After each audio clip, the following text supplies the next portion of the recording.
Pessoal, boa noite. Sejam bem-vindos à nossa reunião plenária do mês de maio aqui da Associação do Bairro Buritis.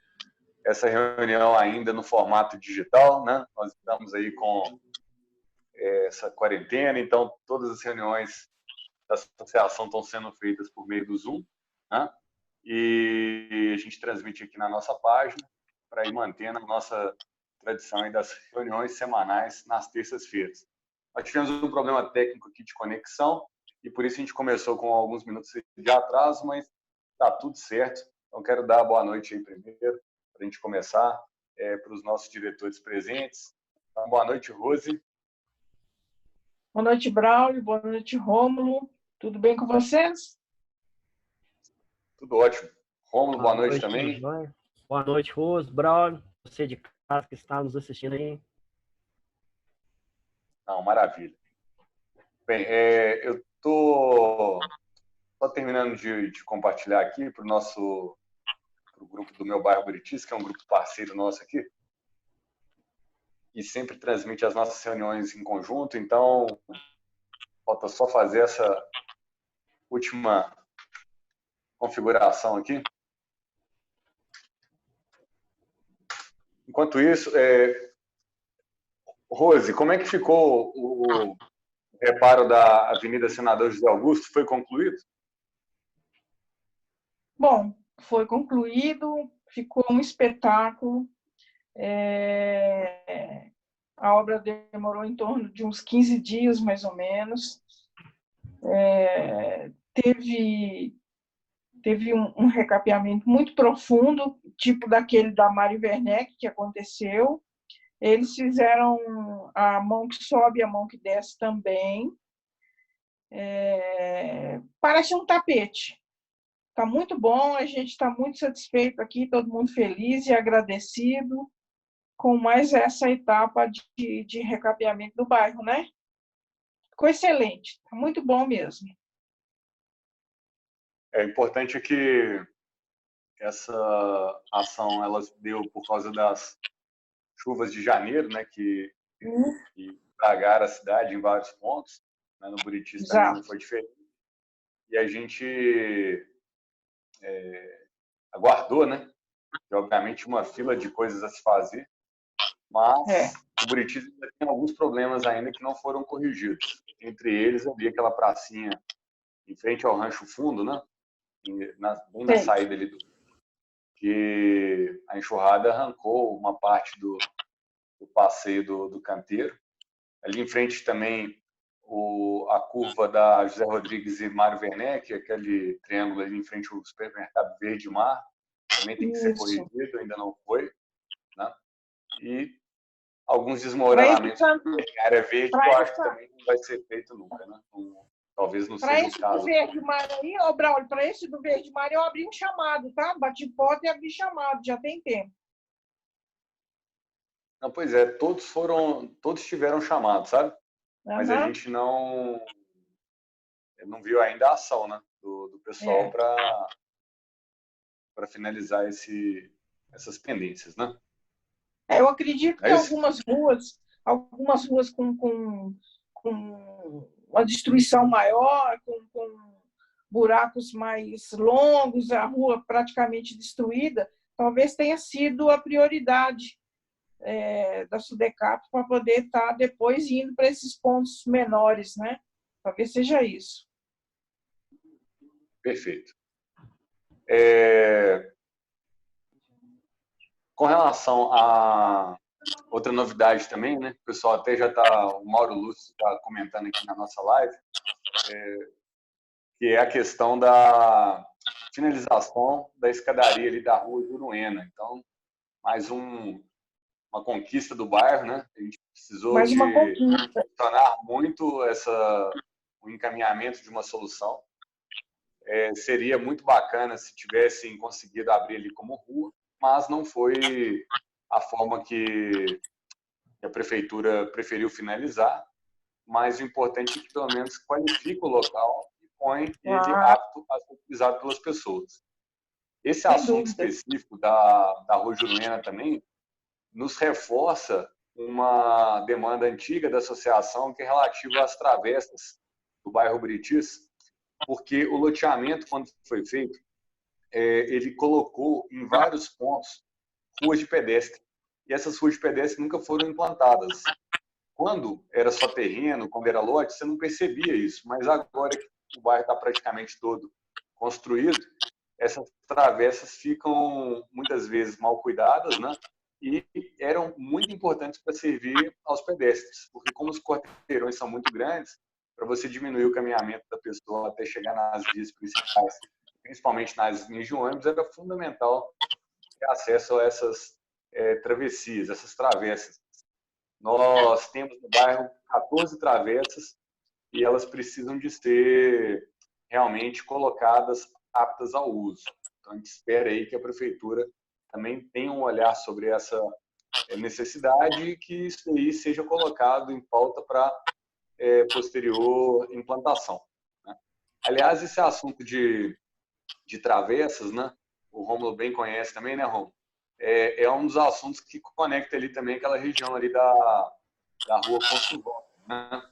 Porque um dos debates que está ocorrendo é que a prefeitura, a Vegatrans, né, colocou uma solução em pauta a partir de uma demanda antiga da nossa comunidade, que é de ter ônibus nas partes altas do bairro, e a Vegatrans apresentou como solução desviar a rota do 9206. E a questão é que os moradores da Rua Consulvolta se manifestaram contra e pedem que seja feita audiência pública pela Vegatrans, enfim, eu não sei como é que vão resolver, mas um dos aspectos é que uma dessas travessas que fica entre a Rua Ulisses Marcondes Escobar e a Rua Estelan Rio, né, ela acaba sendo fundamental para o uso do pedestre para acessar, né, a futura linha de ônibus. Não é isso, Rom? Ele tem várias ruas, né? Nós temos passagem de pedestre que sai na Mário Werneck, tem que sai da Teresa Mota Valadares e dá acesso à Estela Rio, né? Um pouquinho íngreme, né? São ruas, às vezes, com uma vegetação até densa, né? Complicado e pirambeira, né? Mas tem vários outros caminhos estruturados, né? A prefeitura até vira e mexe tem uma travessa que sai lá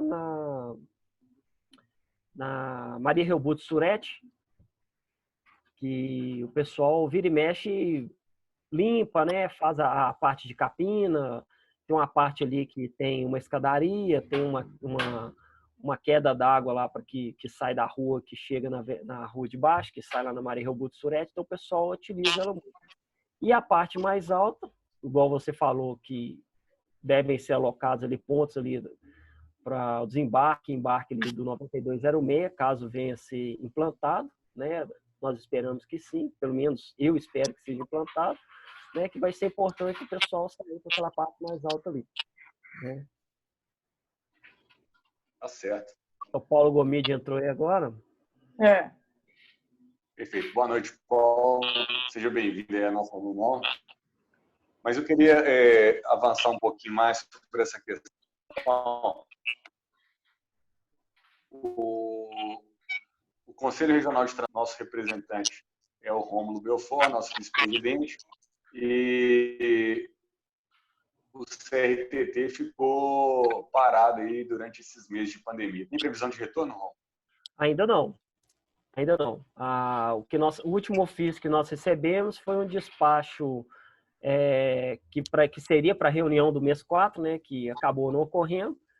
E o que foi tratado nesse despacho, nesse ofício que foi enviado para a gente, foi justamente isso, que foi aprovado a implementação do 9206, a mudança de itinerário, para atender essa parte, né, mais alta do bairro, pelo menos aquele setor. E um pedido nosso que seria uma melhor integração entre o bairro Palmeiras, Betânia e Buritis, que foi negado hoje, a princípio, um circular, pois já existe o S22, né, que sai do Calafate, e a nova linha do 3250, que sai do Barreiro, que completa uma parte desse itinerário. Tá? Então, por enquanto, por hora, é só isso. Dessas demandas de todas as nossas pendências, existe uma para ser implantada, essa do 9206, E a parte do Buritis, Betânia, Palmeiras, por enquanto, é isso. Nada liberado. Não, perfeito. Essa semana começaram as ações de flexibilização da quarentena, né? Então, o comércio do Buritis começou a abrir, ainda não na totalidade, né? Mas, de acordo com o decreto emitido na última sexta-feira, já começamos a ter algumas atividades que voltaram ao funcionamento, né? E uma pergunta que todos fazem, né, é com relação às precauções, à segurança que todos têm que exercer. E eu, particularmente, tenho uma visão que é muito mais importante a gente falar das percepções e ações pessoais, né, para garantir que esse vírus não ande tão rápido assim, né, do que simplesmente a gente ficar falando se tem que ter um bloqueio geral ou ações governamentais. É a hora de todo mundo assumir a sua responsabilidade, assumir o seu papel, né, higienizando mãos, fazendo asepsia com álcool gel e, principalmente, usando máscaras quando transitando, em locais públicos principalmente, e evitando aglomerações de qualquer forma, em qualquer local, para evitar a possível contaminação aí do vírus. Então, assim, eu acho que a população de BH está de parabéns, a população do Buritis também está de parabéns, porque durante essa quarentena, os números, né, tanto da cidade quanto os números do nosso bairro são ínfimos. Inclusive, a prefeitura divulgou um relatório na sexta-feira falando que o Buritis tinha 33 casos. Nós pedimos detalhamento dessa informação e o que nós percebemos é que o último caso notificado era de 4 de maio, ou seja, já tinha 20 dias que não haviam novas notificações, e isso é um bom retrato aí de que a propagação não tem sido tão veloz, muito pelo contrário, a taxa de propagação que aconteceu no Buritis é menor do que a média de Belo Horizonte. Então, a gente tem que enaltecer isso, mas continuarmos vigilantes para que esse novo jeito de viver, né, seja incorporado aos nossos hábitos e, tomando todos os cuidados, a gente avançar. Porque uma coisa que eu acho que não faz o menor sentido é a gente ficar totalmente parado. Porque existe o efeito colateral disso, empregos, né, pessoas que não têm condição de sustentar, a não ser pelo próprio trabalho, e a gente sabe que as empresas que precisam de ter saúde para se manter e avançar, enfim, tudo isso faz parte de um grande mecanismo complexo que é a economia, e nós precisamos de saber que tem os dois lados da moeda. Então, eu acho que BH fez o seu papel e agora a gente tem que vivenciar essa segunda fase, esse segundo momento de flexibilização, com toda a responsabilidade, mas sempre de olho nos indicadores, né, nos monitores. Você já está com o seu comércio, já está funcionando, não é isso, Rom? Na verdade, você ficou dando manutenção de computador de todo mundo, né? A parte de suporte, nós optamos por dar férias coletiva para todo mundo. Eu, a Cintia, minha esposa, e o Gustavo, meu filho, nós continuamos aí na linha de frente, né? É lógico que comerciante por si só, ele nunca vai imaginar que vai querer fechar seu comércio e ficar em casa sem fazer nada ou preocupando com as contas que tem a vencer, né? Mas a demanda inicial nossa foi justamente criar infraestrutura para aquela pessoa que está trabalhando home office. Tá?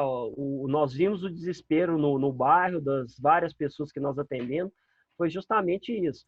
A pessoa da noite para o dia foi colocada para trabalhar em casa e ela não tinha internet que atendia, ela não tinha conexão de rede suficiente para todo mundo trabalhar, para ela, o esposo, os filhos terem aula, né? Não tinha material suficiente, não tinha cartucho para imprimir os relatórios para se enviar para a empresa. O computador de casa, que há muito tempo não era usado, pois estava usando tablet, telefone, ou usava na empresa, teve que voltar a funcionar. Então, foi assim, uma correria doida para tentar ajudar todo mundo dentro daquilo que nós nos pusemos a fazer. E eu fecho aí esses 60 dias aí com o sentido de missão cumprida, né? O intuito nosso era ajudar em muitos casos eu acho que o nosso trabalho foi bem feito.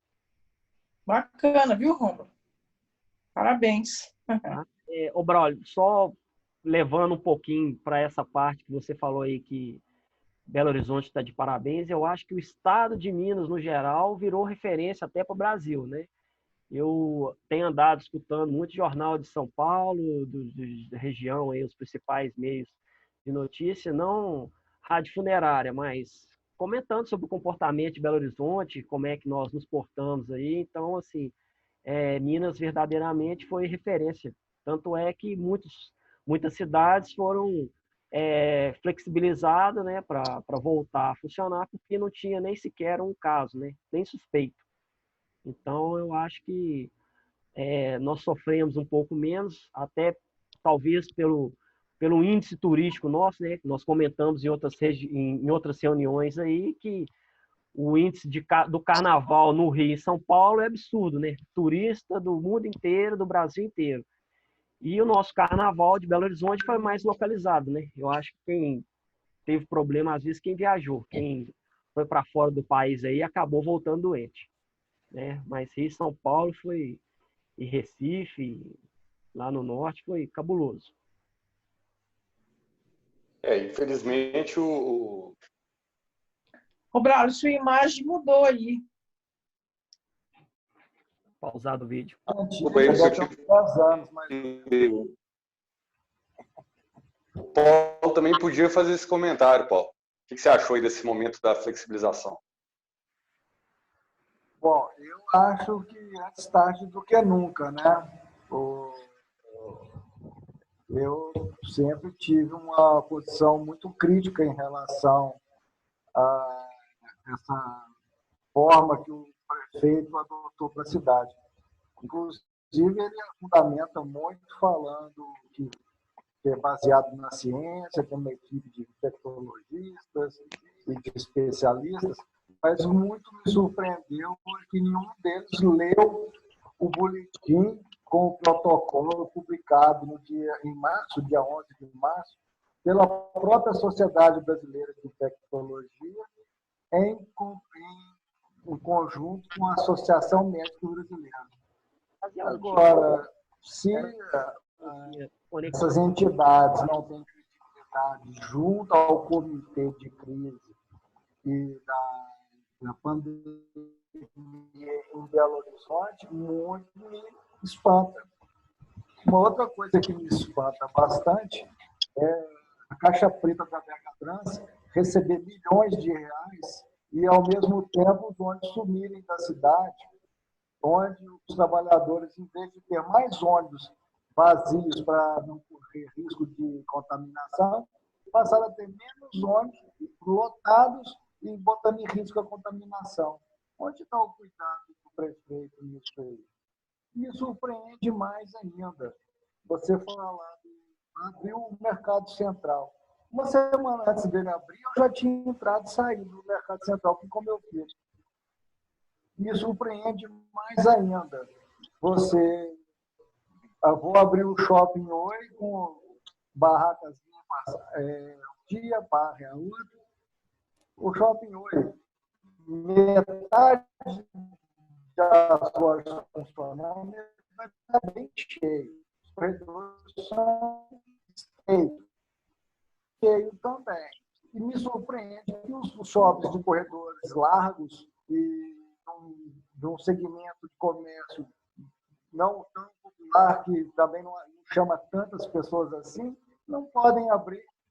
Eu nunca vi fila em loja de joia para comprar joia, nunca vi fila, não tem Black Friday agora. Então, assim, por que os shoppings não podem abrir? Então, essas coisas todas têm me assustado, sabe? Os restaurantes, por exemplo.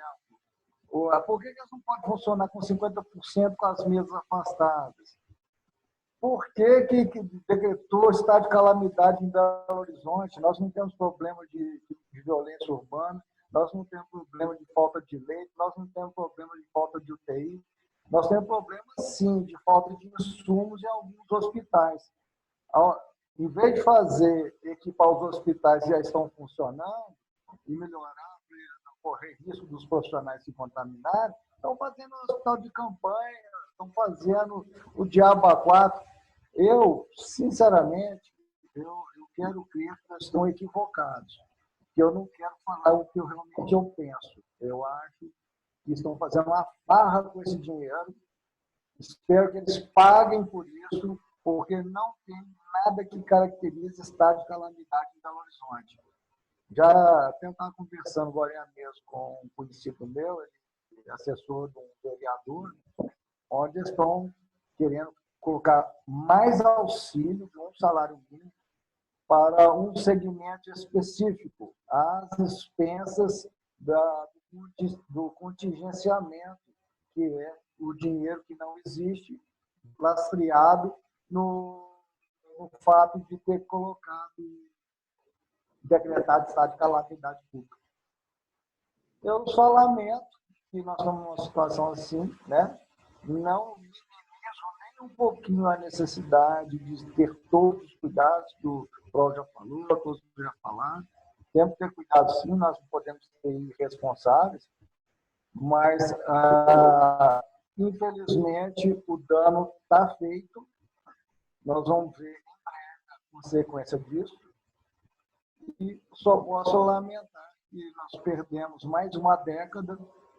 O país do futuro continua com o burro e a cenoura lá na frente, né? A gente correndo para pegar a cenoura, mas fazendo papel de burro. Porque, infelizmente, a gente não consegue avançar. E todo o mal disso está nos políticos. Não, mas não são políticos de verdade, são pessoas que usam da política para se dar bem, longe do interesse público.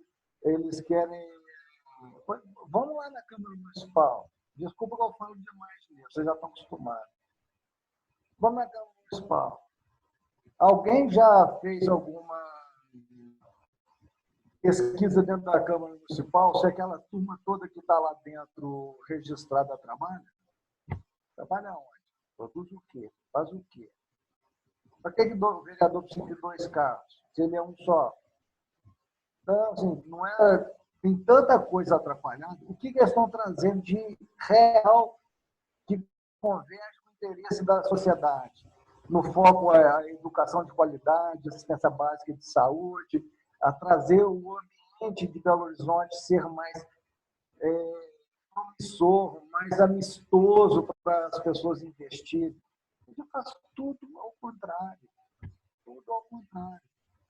Então, gente, eu, sinceramente, eu estou botando muita fé que com essas coisas todas a gente aprenda um pouquinho e a gente consiga fazer uma revolução pacífica via democracia, via política de qualidade, trocando essa galera toda que está lá e fazendo um time novo, um time que quer ver desenvolvimento econômico, que quer preservar as áreas verdes, que quer entender que quer drenagem urbana, qual é a necessidade de fazer escolas de qualidade, um plano de carreira, essas coisas todas. Infelizmente, a gente hoje tem homenagens, quebra-molas, nome de rua, e assim vai. E os milhões vão embora e o povo continua da mesma forma. Esquecido na perdendo seus empregos, pagando altos impostos, cheio de burocracia, nada se resolve. Nós temos uma reunião do Compur depois de amanhã, depois de 60 dias. Eu não sei a pauta, não vi nenhum parecer técnico, e nós vamos ter que fazer uma reunião sobre isso. Ou eu vou pedir vistas em todos os processos, ou não vou votar em nenhum. Como é que eu vou fazer? É isso aí, gente. Desculpa alongar, mas a minha indignação ela é muito maior do que esse tipo de coisa que eles fazem com a cidade, com a nossa sociedade, com o nosso cidadão. Eu concordo com uma série de questões que você colocou, Paulo. E quando a gente escuta, por exemplo, a palavra calamidade, né, a gente imagina sempre uma coisa devastadora, a gente imagina o pior. eu não entendo que Belo Horizonte teve calamidade pública com relação à pandemia. Belo Horizonte teve atitudes públicas relativas à pandemia, ok, mas a gente não pode falar que a gente teve calamidade. E isso é um ponto que, na questão, né, do significado, você vai entender que, poxa, a gente se precaveu, todo mundo entrou em quarentena, ótimo, mas na linha jurídica abriu uma porteira muito perigosa relativa aos gastos públicos, né? Sem controle, muitas vezes, sem licitação. E isso é muito temerário, porque a conta vai ficar para quem pagar, é para a gente mesmo. Então, eu gosto de fazer um paralelo para as pessoas entenderem, é que suponha que seu condomínio, né, seu prédio, tivesse convocado uma assembleia para definir quanto queria se gastar com prevenção ao coronavírus, né? E aí, logicamente, numa reunião de condomínio podem sair ideias das mais mirabolantes, né, até as mais práticas, mas sempre tem alguém para dar uma ideia mirabolante. E suponha que nessa reunião, então, fosse aprovados compras de respiradores superfaturados, um monte de máscaras, né, que nem seriam usadas, equipamentos desnecessários, enfim, afundar o condomínio em grandes investimentos. Bem, normalmente as pessoas não querem pagar por isso, apesar de quererem tudo. Então, já começa o primeiro paradoxo, que é de qual é o valor que você tem interesse em gastar, né, em investir, e depois a questão de não ter o dinheiro disponível, que no caso do poder público implica em endividamento, né? E quando esse endividamento acontece, vem o efeito reverso no futuro, que é o que você tem que pagar por ele de um jeito ou de outro, seja pelos impostos, ou seja pela própria inflação que começa a corroer o dinheiro e a economia, ela começa a compensar isso aí por outras formas. No final das contas, o cidadão sempre está pagando. Pela forma de se precaver, eu acho que foi feito um hospital de campanha, ok, foram equipados vários leitos, mas parece que todos os outros problemas da saúde acabaram, né? Porque a saúde sempre foi teve um calcanhar de Aquiles, ela não consegue entregar um bom serviço de qualidade a todos que dela precisam, e aí, de repente, você zerou os outros problemas, só existe o problema do Covid. Então, assim, realmente eu acho que tem muita coisa que está muito mal equacionada, né? Eu, particularmente, não gosto de ficar criticando para trás, eu acho que a gente tem que sempre formatar boas soluções para frente, mas me deixa assustado o tamanho da conta que a gente vai ainda ter pela frente aí para trabalhar e dar conta dela. Você ia falar, Rose? Não, eu concordo com você. A gente sempre teve um problema muito grande, muito grave na área da saúde, e, de repente, com o problema do Covid, parece que ficou um pouco esquecido os problemas da saúde, e o Covid está aí tomando conta, invadindo o setor da saúde, e a gente esquece um pouco, parece que todo mundo esqueceu um pouco que o problema da saúde era um problema muito grave, né? Ele parece que está meio assim, afastado, e o Covid está tomando conta. Não consigo entender isso também. Eu já tinha pensado nisso. Como é que ficou esquecido o problema da saúde?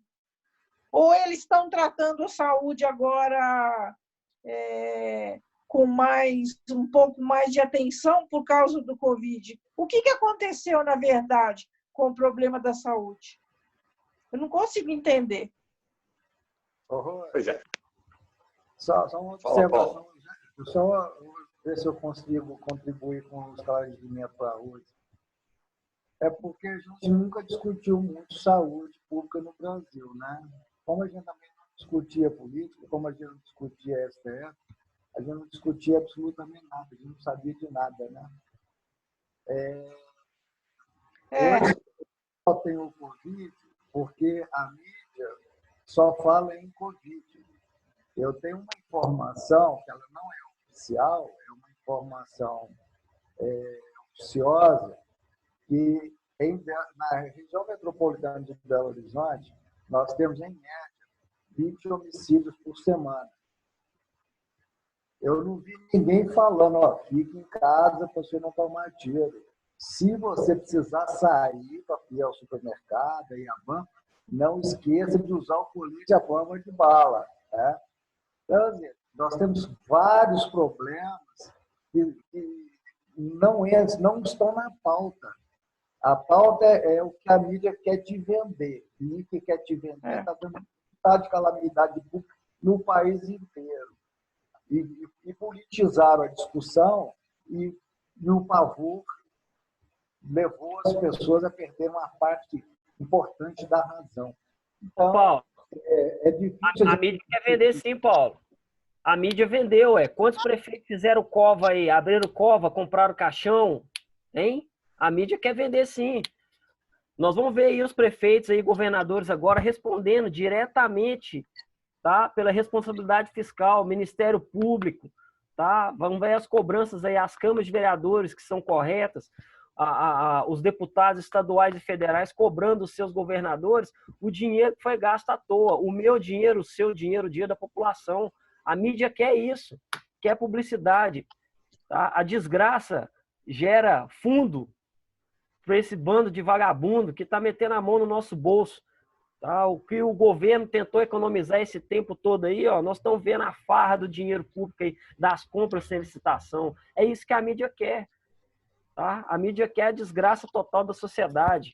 Tá? Que não quer que o povo prospere, que as coisas se andam bem, não. Tá? Eu acho que a parte de quarentena aí foi importante para os governadores e para a cidade se organizarem. Montou os hospitais de campanha, começa a liberar gradativo. Tá? Não justificava ficar 60 dias com a cidade fechada. Olha a grana que as cidades gastaram. E eu queria fazer um adendo.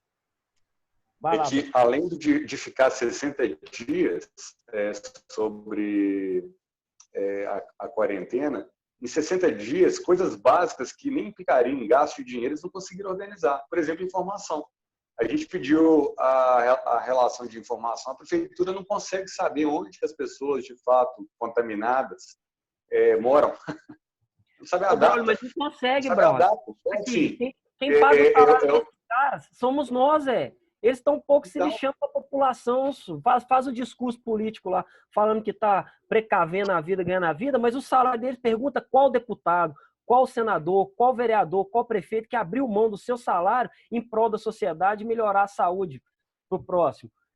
Olha aí, nós estamos vendo aí. Eu assisto jornal, você assiste jornal, mas e o tanto de gente que não assiste? O governo federal está dando R$600 e fazendo a parte dele, que a gente sabe que é uma mixaria, tá? Mas está fazendo alguma coisa. Vê o que deputado, senador, vereador fez de contrapartida. Ninguém meteu a mão no bolso. Meteu a mão no meu bolso, no seu bolso, no bolso do Paulo, da Rose, do trabalhador, do empresário. Nós que vamos pagar a conta. E sem dúvida nenhuma. Quero fazer um comentário aqui, que a Carla Magno também, que está participando conosco no chat da página. A Carla Magno, que sempre nos prestigia, né? Contribui. E a Carla fez um comentário aqui, né, sobre a questão dos alunos tendo aula online na escola pública. Né? Eu tenho minha atividade docente também, dou aula no UniBH, no curso de Engenharia Civil, e o UniBH conseguiu muito rapidamente migrar as aulas para o ambiente virtual. Já tinha uma preparação tecnológica antes e isso acabou sendo potencializado pelo momento. Então, hoje, todos os professores estão atuando, ou seja, o semestre não parou, né? E no ensino superior é mais fácil, teoricamente, gerenciar essa relação com o aluno, com o estudante. Já no ensino fundamental, né? Aí eu falo porque eu tenho 3 crianças também, todo mundo com aula online, né? Os professores tendo aula online. E, ao meu entender, foi super positivo também, porque qual era a outra alternativa? Né? Então, independente de como é que isso foi feito, isso abriu de novo uma discussão importante que dentro do sistema educacional brasileiro, né, não era possível você educar crianças em casa, né, que é chamado aí no termo em inglês que é homeschooling, ou seja, você poder direcionar a educação e informação de uma criança, né, sem ser exclusivamente no ambiente da escola.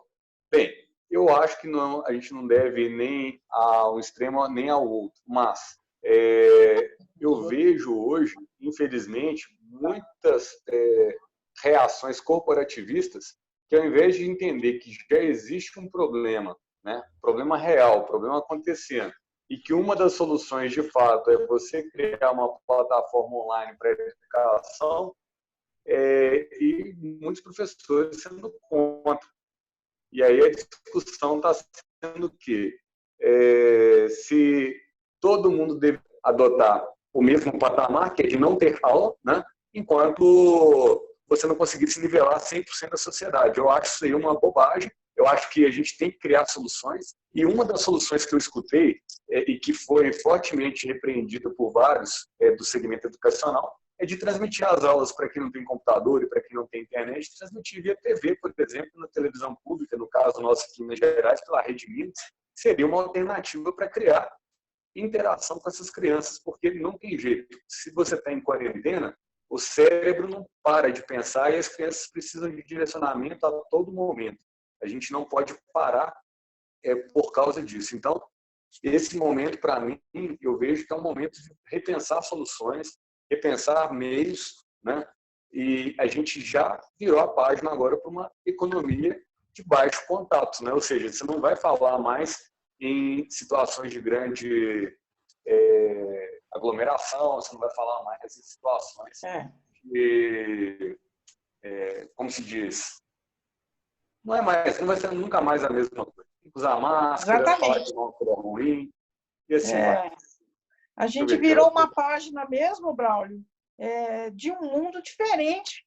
A partir de agora, a gente até teve um bate-papo, eu e você, que eu falei com você que eu achava que a internet deveria ser um acesso público para todo mundo. Todo mundo tem que ter direito. Inclusive, numa ocasião dessa que a gente está vivendo agora, a internet, para quem não tem, seria de grande valia, né? E, no entanto, a internet não é pública. Ela deveria ser pública, para que a pessoa tivesse condição de estudar em casa. Nós até conversamos isso essa semana. Então, daqui para frente, nós vamos ter novos hábitos, né? A máscara passou a ser um acessório, nós vamos conviver com ela ainda há muito tempo. Esse ano, eu acredito que o ano inteiro. A internet, o uso vai ser também muito grande. A gente vai ver aí, quem tem condição de usar, usa. Quem não tem, vai ficar sem, né? Então, muitos novos hábitos vão acontecer daqui para frente, que a gente tem que entender e ajudar a melhorar, a crescer, a colocar na cabeça desses políticos que vêm aí, os novos, a dar acesso às pessoas. Tem um aspecto interessante, Rose, por exemplo, com relação à internet, né? Eu sou da área minha área de formação é em ciência da computação aí, há 20 anos que já se discute, né, a questão da capacidade das redes e tudo. O Rômulo comentou um negócio interessante, que é justamente quando todo mundo vai para o home office e começa a testar o próprio computador, descobrir que o cabo está mastigado e aí ele começa a falhar, e aí diminui a banda de passagem de bits na rede. E são coisas que estão assim, muito encapsuladas, o cidadão comum não consegue nem perceber, né? Mas o fato é o seguinte, as nossas redes entupiram. Quantos síndicos de prédio eu vi reclamando da NET, reclamando da Vivo, reclamando não sei o quê? Por quê? A própria capacidade de carga de backbone, de passagem de rede, começou a tomar uma sobrecarga. Ou seja, você aliviou as ruas, o trânsito, mas você aumentou a carga nas vias, né, de tráfego de bits, né, de os cabos e as fibras óticas. Tudo isso tem um custo.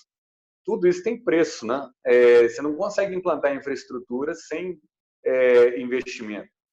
Então, quando a gente fala de internet para todos, né, a gente tinha que sempre pensar em como colocar serviços para todos, né? E que os serviços fossem acessíveis. E não, por exemplo, na hora que a gente vai para a linha de telecomunicações, pagar um imposto altíssimo, né? Que hoje ele é muito caro, inviabilizando para alguns o acesso à internet, por exemplo. O ICMS e outros impostos que estão embutidos nas contas de telefonia celular e de telefonia fixa, né, serviço de internet, é absurdo. Então, assim, no final, se você começar a olhar demais, o Estado ele já está dentro de tudo quanto é conta que você está pagando. Qualquer produto, qualquer serviço que você está contratando, já tem uma parte do Estado lá, né? Uma parte daquele preço sendo revertido para o Estado te entregar o quê? Te entrega muito pouco. Né? Não posso falar que não entrega nada, não, mas entrega muito pouco. A gente precisa realmente de lutar para otimizar esse negócio. Eu acredito que o futuro está na fibra ótica e não na avenida ou nas ruas, de um modo geral. Esse negócio do tráfego ter aumentado é fato ou não é, Ron? Está sem voz, Romo. Você está sem voz. Isso, agora sim. Isso é real, né? A partir do momento que os centros, né, das metrópoles eram onde tinha as maiores acumulações, né, que as companhias aí de internet teriam que direcionar mais o sinal. A partir do momento que se disseminou, foi para as casas, todo mundo usando ao mesmo tempo, um abraço, né? Então, isso aí é real. Velocidade, tá? Interferência, tem tudo, né? E diretamente para o sinal, principalmente para o Wi-Fi, né? Que muita gente hoje prefere usar do que passar o cabo estrutural, né? Tudo influencia, tubulação hidráulica, né? Alvenaria, eletroeletrônico, né? Então, e ninguém fica mais sem internet, né? Então, uma pessoa que você tinha usando aí internet o dia todo, de repente, dentro de casa você tem a esposa, o marido e, na maioria dos casos, pelo menos um filho, né? E todo mundo usando ao mesmo tempo. E fazendo um complemento... Baixando arquivos grandes. Baixando nada. O pai e a mãe trabalhando e o menino na sala, no videogame, xingando, gritando, que a meninada hoje xinga, né? Eu, às vezes, vou na casa do cliente, tá o pai e a mãe fazendo videoconferência e o menino xingando, palavrão mais absurdo do que eles falaram do Bolsonaro. Então, é complicado. Menino de 9 anos, de 10 anos, pô, o cara gritando palavrão pro prédio inteiro escutar. Aí eu ficava lá no meu cantinho. Aí é o famoso falta de educação, né? Pai, mas, Braulio, hoje que é o seguinte, falo de coração partido. O pai e a mãe hoje dá o telefone pro filho e quer que ele sossega lá, não enche o saco. A realidade é essa. Dói falar. Mas desde quando o menino não enche o saco, a maior parte dos pais hoje dá graças a Deus. Quando o pessoal começou a reclamar que os alunos, como é que vai assistir aula no telefone celular, porque não tem computador, não sei o que, eu falei, engraçado. O filho fica o dia inteiro no joguinho, sem postura adequada, todo torto, gastando pacote de dados para jogar online, a tudo quanto há, e para estudar ele não pode. Concordo que tem locais que é complicado, a internet não chega, o sinal não chega, né? Às vezes a família é mais simples, mas eu vou te falar por experiência própria. Eu tenho vizinho da minha mãe lá que o pessoal, quando chove, chove mais dentro da casa do que fora. E o telefone dos caras custa 5 vezes mais que o meu. Não que eu cresça o olho nisso, eu não importo com isso, mas a gente vê a condição da pessoa, ela, em vez de preocupar em não chover na casa dela, ela preocupa em ter um telefone de 5 mil reais, cara. Aí, assim, tem certas coisas que não entende, não entra na minha cabeça. Aí o pessoal começa a falar da rede pública, que não tem estrutura, que não sei o quê.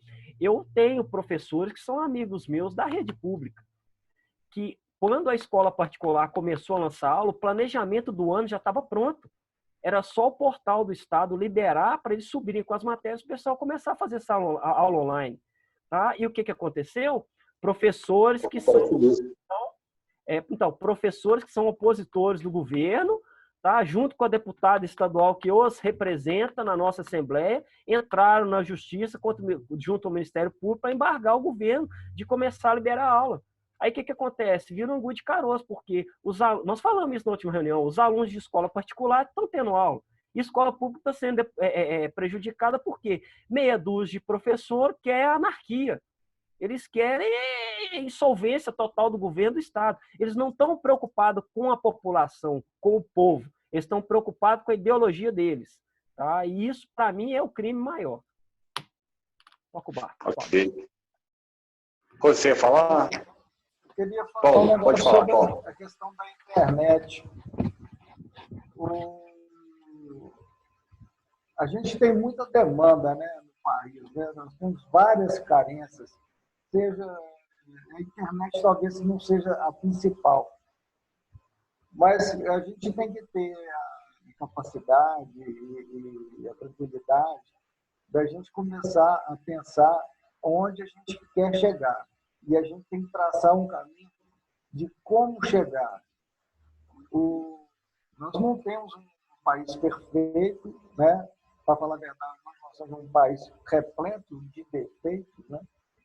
Que precisa realmente tirar muitas arestas, retirar muitas personagens nocivas que andam dominando o cenário político há anos.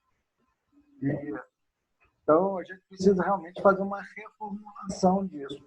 Mas a gente tem que começar a propor o que é possível dentro da realidade que a gente tem. Porque todo investimento público devia ter hospital de primeira, devia ter escola de primeira, devia ter internet de graça, devia ter salário de R$600 para todo mundo.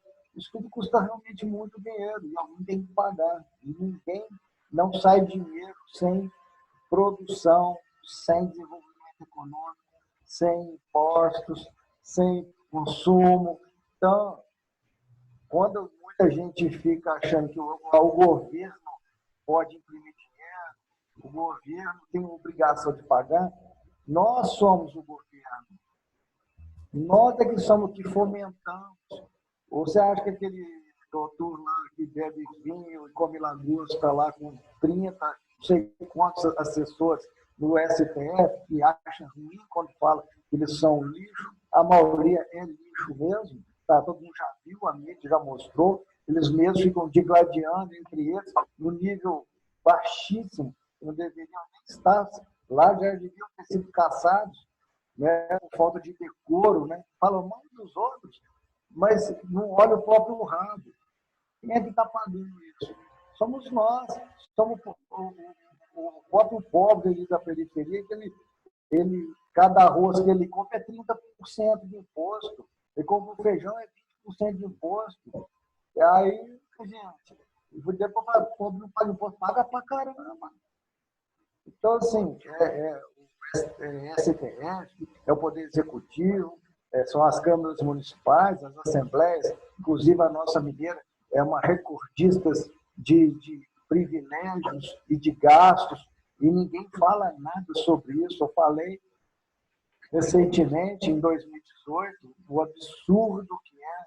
O salário deles não existe em lugar nenhum do planeta, existe na Assembleia de Belo Horizonte. E o cidadão continua com todas as faltas de sempre.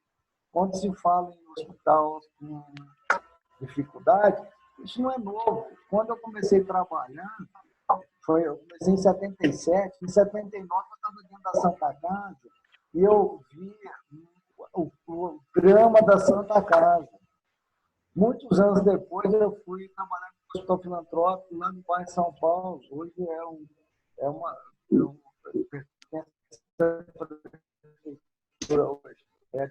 Paulo. Era extrema complexo. Paulo, sua... Nada de lá para cá. Só um minutinho. Eu só quero saber. Não, É porque sua voz está cortando muito. Eu estou achando que pode ser o cabo da sua internet aí, ou o seu Wi-Fi, que deve estar longe do ponto. O Romo está rindo ali. Os conspiradores que não querem deixar eu falar. Oi? Só para você verificar aí, porque senão as palavras que você está colocando vai acabar que a gente não vai conseguir te ouvir. ou o problema é técnico, é só comigo aqui? Verifica, por favor, como é que está. Veja como é que está a minha barrinha de sinal ali no. Picou um pouquinho mesmo, Paulo. Um pouquinho aqui picou. Para mim está boa. Pois é. Não, aqui o meu sinal está legal. Como falou, picou também. Tem algum problema aí, deve ser o overbooking. Mas, Perdão, seja como for, nós temos que parar de ficar, o que o Bruno falou, de ficar olhando muito para trás. A gente tem que olhar para trás para a gente não repetir. Ele pode olhar para trás para a gente fazer, aqui foi muito ruim, nós precisamos avançar. E para avançar, nós temos que fazer diferente. Usar as mesmas coisas, as mesmas pessoas, os mesmos discursos, para as mesmas ladainhas, nós vamos continuar fazendo as mesmas coisas, tendo os mesmos resultados. Então, é isso. Eu acho que nós estamos num momento muito bom para a gente refletir. Quem está em casa e permanece empregado, graças a Deus, que bom. Para quem está em casa e perdeu o emprego, infelizmente, a gente só pode lamentar que a gente, mesmo tendo vaquinha, cesta básica, chega mês que vem, o cara precisa da vaquinha, precisa da cesta básica outra vez, e é insustentável tudo isso, e nós não temos de onde tirar. Então, nós vamos ter que fazer um esforço de guerra para parar com essas manias de politicalha, de querer sustentar o universo, quando você não consegue sustentar o seu próprio nariz, né? Então, nós temos que começar a discutir isso sério, a sociedade, quem está nos ouvindo, quem está nos acompanhando. É para refletir. Eu não tenho a menor pretensão de ser o dono da verdade. Primeiro que não sou, e segundo que realmente a verdade ela pode ser construída, né? A gente vai aprendendo cada dia um pouquinho. Eu acho que nós temos que partir de agora. Que cenário nós queremos? Eu gosto muito de falar da questão política, porque tudo é política. A gente viu como é que aconteceu na China, como é que aconteceu na França, como é que está acontecendo nos Estados Unidos, como é que está acontecendo em Belo Horizonte, como é que está acontecendo em São Paulo.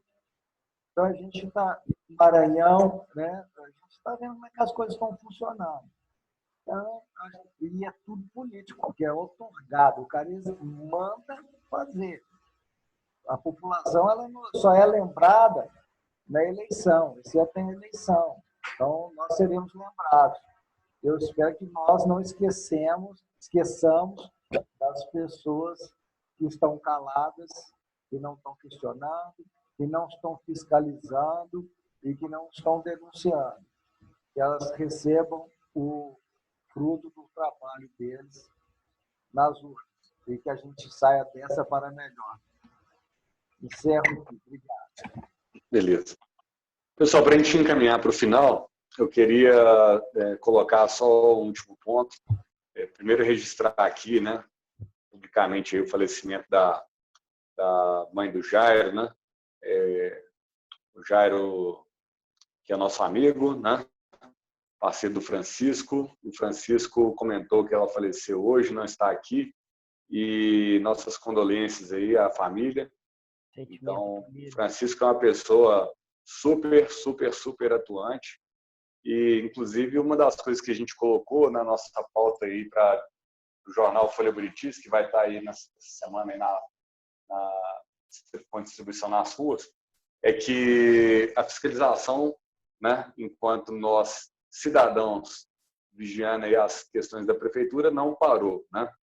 Então, o aplicativo 156, que o PBH-PP, que é um aplicativo que nós, todos diretores, sempre usamos muito e abrimos chamados constantemente, mas o Francisco é disparado aí o nosso grande líder no número de chamados abertos.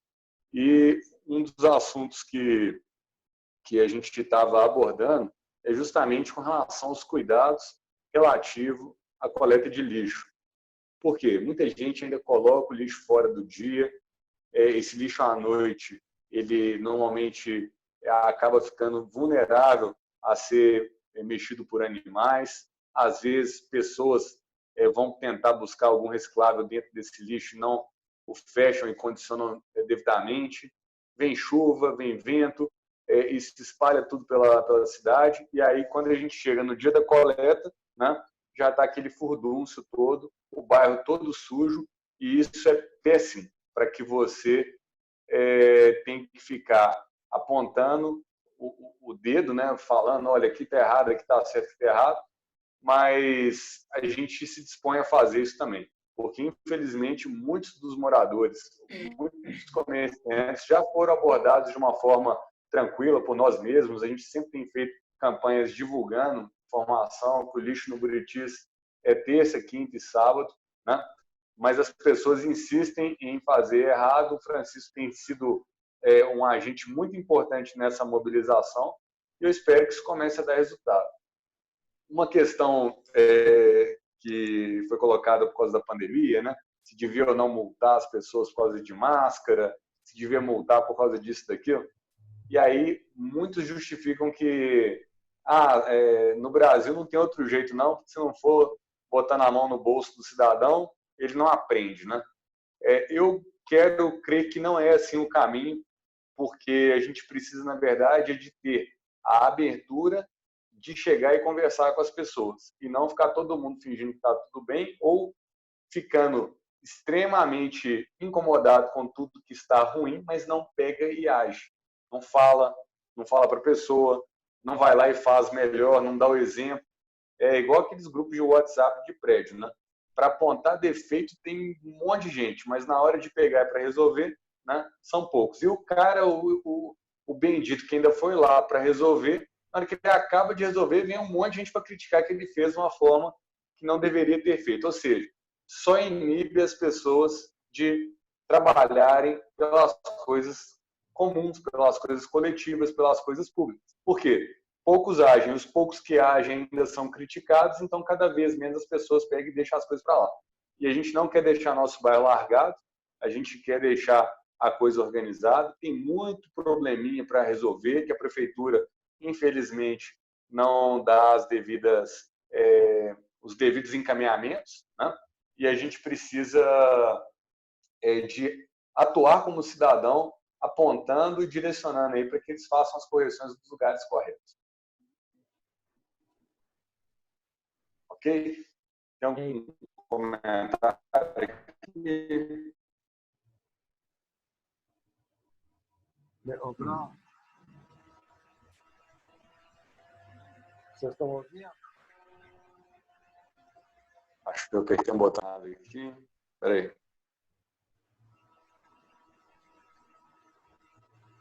Ok. Pessoal, vamos encaminhar para a finalização. Rose, quer falar primeiro? Não, eu acho que hoje foi um assunto muito interessante. A gente conseguiu abordar muitos assuntos que nos faz refletir, né? Terminando essa live, a gente consegue pensar nas coisas, na vida, nas mudanças, no que precisa ser feito, no que foi feito, enfim. Foi uma live muito bacana, eu gostei. Eu desejo boa noite a todos e agradeço a participação de quem está aí com a gente. Um abraço aos meus amigos aí também. Valeu, Rose, obrigado. Paulo? Eu quero falar um pouquinho, mas rapidinho mesmo, eu prometo que vai ser rápido. Será? Não será rápido. A gente está falando da questão da transformação do foco e da onde a gente quer chegar. Me veio um exemplo aqui. Todo mundo sempre fala, o Buritis é relegado ao segundo plano, os canteiros aqui são feios, ninguém cuida, a prefeitura não capina. Alguém percebeu que mudou o visual do bairro? Como é que nós chegamos lá? Eu sei, muita gente sabe, mas eu não sei se todos sabem. É importante a gente saber o que acontece para a gente poder apoiar as boas ações, as boas práticas. E fica aí a dica. E aproveitar que nesse período, com a dificuldade de distribuição do jornal, razões óbvias, né? Eu queria sugerir que as pessoas que estão assistindo que se cadastrem, ou mandem um WhatsApp para a associação, para poder receber via WhatsApp, ou no e-mail, ou no Messenger, ou acesse no Facebook, ele ter realmente a informação sempre precisa do que está acontecendo no nosso bairro. Inclusive, recebi uma mensagem me perguntando o que aconteceu com a coleta seletiva. Então, assim, a pessoa não recebeu o jornal, ela não acessou as redes sociais, então ela não estava bem informada. Então, eu informei qual é a razão. Eu acho que a vida, mesmo com a pandemia, está muito atribulada. Se as pessoas se cadastrarem, vão receber a tempo e a hora e vão poder ler quando quiserem e vão estar sempre bem informados sobre o que acontece no nosso bairro e certamente nós teremos mais pessoas contribuindo com o cuidado do nosso bairro. Boa noite e obrigado. Rômulo. Participar, vou parabenizar a Associação do Bairro Buritis por estar, mesmo nessa época de pandemia, estar cuidando do bairro aí, né? Nós estamos vendo aí os nossos canteiros mais bonitos aí, né? Com as gramas que foram plantadas. Nós perdemos um prazo aí, um pedacinho do prazo aí da época da chuva, mas a irrigação foi feita. Parabéns ao presidente aí na gestão aí do Adote o Verde feito pela associação, né? O pessoal que está cuidando aí, equipe bem empenhada, né? E pediu o pessoal para evitar, principalmente na parte mais seca da grama, evitar de pisar, né? Pra daqui a pouco os nossos canteiros estão todos verdinhos aí. E colocar uma observação aí que fique registrada aí a nossa revolta, né, dos comerciantes que tentaram trabalhar e quem tentou trabalhar ter que ficar se escondendo e, na verdade, quem tinha que estar preso na cadeia foi solto, né? E tá aí a torta direita cometendo os delitos aí na praça, né? Nós estamos vendo os noticiários policiais que a maioria daqueles que foram soltos estão sendo reconduzidos à cadeia por cometer delito, né? Com os alvarás que foram obtidos aí pelos nossos semideuses lá, né? Mas no mais, gente, um abraço aí, um abraço, Paulo, Rose, Braulio.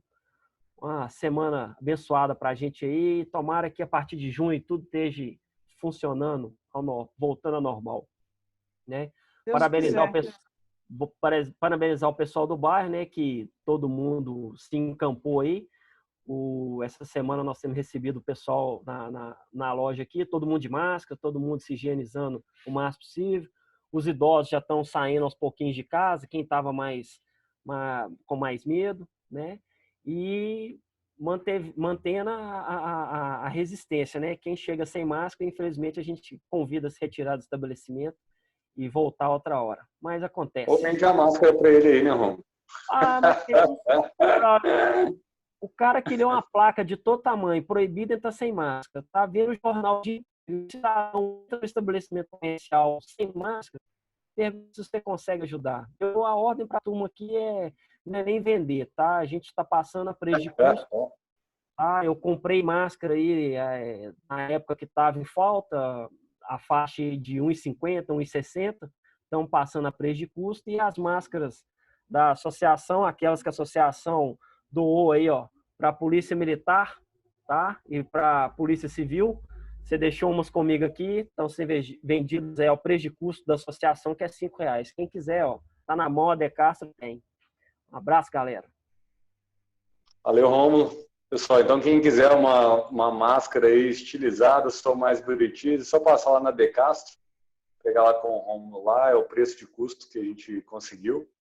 E são as mesmas máscaras que a gente fez a doação aí para as equipes da Polícia Civil e da Polícia Militar. Então, fica aí a dica.